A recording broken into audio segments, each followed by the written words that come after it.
This program contains true stories of rescues. All of the 911 calls you will hear are real. Whenever possible, the actual people involved have helped us reconstruct the events as they happened.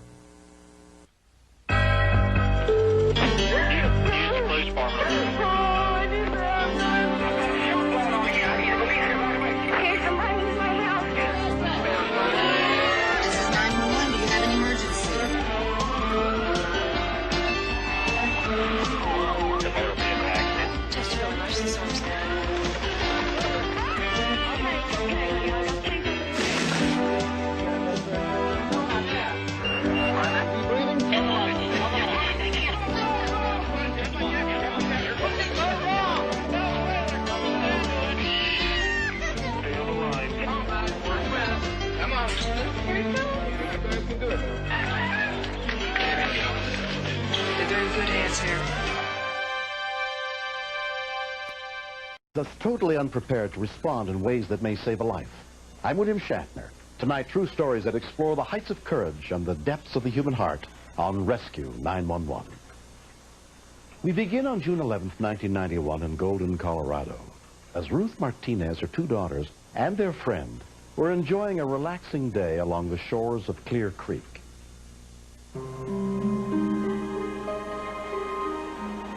The calm appearance of a mountain stream or river is very deceiving. Respect the power in that river. The current that lies beneath carries death. 6-year-old Anna was Ruth's younger daughter. When we first got in, I could barely step in it because it was like ice-cold water. 10-year-old Camellia was also playing in the creek that day. My mom said, "You guys be careful. Don't go over to the rough water." And so we just stayed in the water where it was clear and we could see the ground. And then my sister, she started across.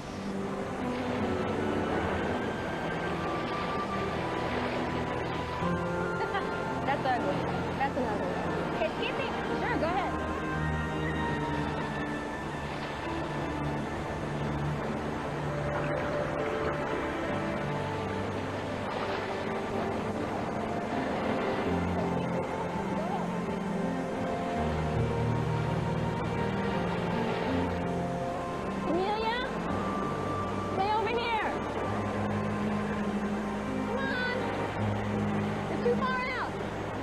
My mom thought that my sister was just kidding, but she kept trying and trying. Come on. She kept saying, "I can't, I can't." And then she went underwater.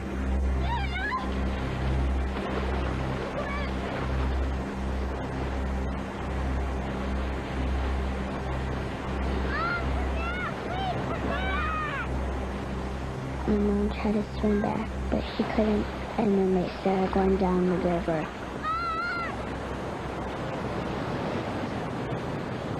I was scared because I thought my sister and my mom were going to drown, and I would never see them again.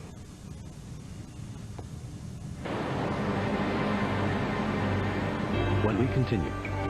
This time of year, the creeks are very full and very forceful. I thought if we would sit here, she would be dead, and we would be pulling out a body. It's her!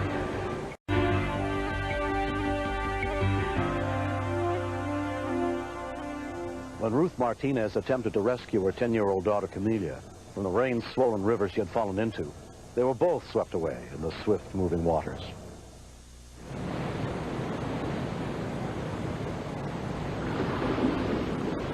It felt like a vacuum, just stuck in the creek, and I lost it.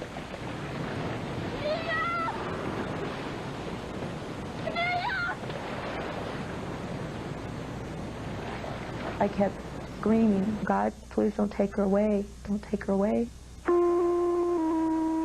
Golden Fire Department, this is an all-call fire call. Respond to the area of Clear Creek by the campground, juvenile in the water. And Glenn, you hear that? Detective Stan Ross and Glenn Moore were on duty that day at the Golden Police Department. Let's go take a walk along the creek, see if she comes out.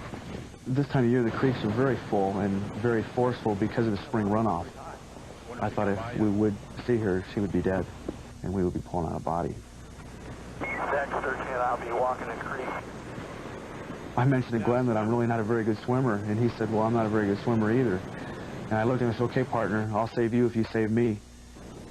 I didn't, in my wildest dreams, think that we would actually see her. What's that over there? That's her! Commander Bill Kilpatrick also heard the radio dispatch. Had this call been aired 30 seconds later, 45 seconds later, we'd have never seen her in the water. She'd have been past us. Going in. There wasn't any time to do anything but just react. And the next thing I know, I went under. It was just like someone grabbed my legs and pulled me.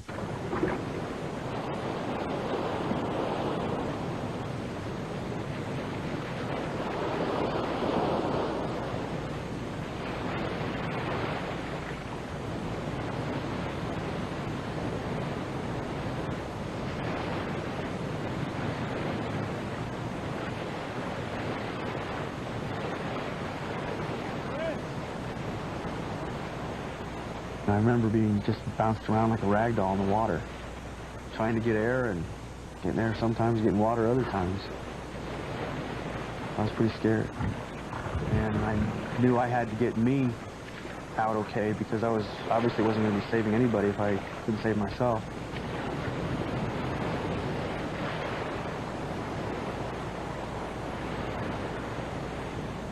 I didn't know where I was in respect to the girl or even Glenn or anybody else. I grabbed onto an overhanging tree branch, and that's when I looked up, and there was Glenn. He was doing his best to keep the girl's head above water. But every time he'd do that, he'd go under. And he hollered something about he can't hang on to her. We just looked at each other and we knew what to do. I got her! She wasn't coughing, she wasn't squirming.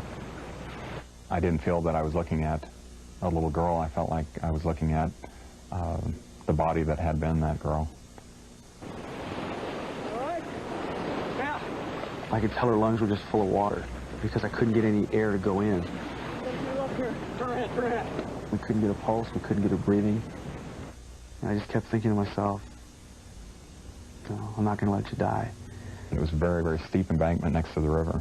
Can't do it here. We gotta get her up. We knew we had to get her up to a more level spot so that we could do CPR effectively. But I was so exhausted and it was slippery and we couldn't get her up. We slipped and fell and here's Commander Kilpatrick out of nowhere. I put my hands behind him, pushing him up the hill. And I'm thinking, well, I'm glad at least that the water's this cold because maybe it'll give this child the added chance at surviving because it slows down their metabolism. Get him over here. All units responding, some officer on scene. He is on the south side of the creek at the bridge. Ruth met up with paramedics at a nearby campground. I asked him, please take us with you, please take us with you, and I was hitting the hood of his ambulance, and he said they found her. We were just physically and emotionally drained. You know, I thought of my own daughter, and even though we both were thinking this is hopeless, we just weren't going to give up. Commander Kilpatrick was able to flag down the other rescue people, and it was like the cavalry coming when they relieved us. I recalled Detective Ross and I stepping back and looking at each other in a daze. The thoughts start coming into your mind about oxygen deprivation to the brain, and if she was to come back, what quality of life was there going to be at that point? When Foothills ambulance paramedic Dana Hollingsworth got to the scene, Camellia still had no pulse and was not breathing. Check your compressions. I've had other drowning patients that were in the river just as long and they didn't make it. No one was telling me anything. I didn't know why they didn't want me to see her. I kept looking at the mountains and just kept hoping, just kept praying. They finally managed to restart 10-year-old Camelia's heart at the scene. She was then taken to Lutheran Medical Center. and examined by emergency physician Carla Murphy. We do have a saying that no one is dead until they're warm and dead. Whereas a normal body temperature is 98.6 degrees Fahrenheit, Camelia's temperature was 83.6 degrees. And yet, we found that her pupils were unreactive, that she was breathing minimally, if at all. I expected her to either die or be a vegetable permanently. Mrs. Martinez. I was quite honest with her mother. Dr. Murphy. Camelia's mother did not seem to understand what I was telling her. Even when I took her into the room and showed her Camelia, totally unresponsive and in a coma, Mother continued to ask me, when will she wake up? None of us had ever seen anyone come back from the dead. She may be able to hear you. Honey. I figured she was in a faraway sleep and she'll come back. And I seen some water come out of her eye. And I didn't know if it was a tear, but all of a sudden I felt something between her and I. And it felt warm. Camelia was transferred to Children's Hospital in Denver in a deep coma. During the next 3 days, her mother stayed by her side. I didn't eat. I didn't sleep. I didn't shower. I didn't care. I only cared about her coming back. Camelia, we're here, okay? And then she asked me to come to her mouth. Camelia? I put my ear by her mouth, and she said, God. First she said, God, and I said, God, what? And she said, God. God sent me back. As soon as they told us that, I think a shiver started at the bottom of my feet and went to the top of my head. I truly believe that this is a miracle. I just don't see any other explanation. A year has passed. I had to relearn how to walk and do everything again. It was hard to learn it. She's still working on some of her schoolwork, but the more she practices, that will improve. And she's more at peace. She just knows things are going to be okay. I'm glad that my sister is back to her old self, because we get to do things together again, make fun of each other. The 3 officers who helped save Camelia's life were honored for their heroism by the Standing Rock Sioux Tribe and the Golden Police Department. But their greatest reward has been the appreciation Camelia's family has shown them. They're proud of what they did, and they should be. What have you been doing this summer? Swimming. Swimming? You like to swim? Yeah. Where are you swimming? Pools, Congress. No more creeks. No more You creeks. don't swim in rivers anymore? No. It's fun to see the look on their faces, because they're shocked, I guess, to see that I'm alive. The big one? Yeah. That one. Everything that took place that quick, everyone who was involved, I'm so thankful for them. The guys who risked their lives, you know, they're angels.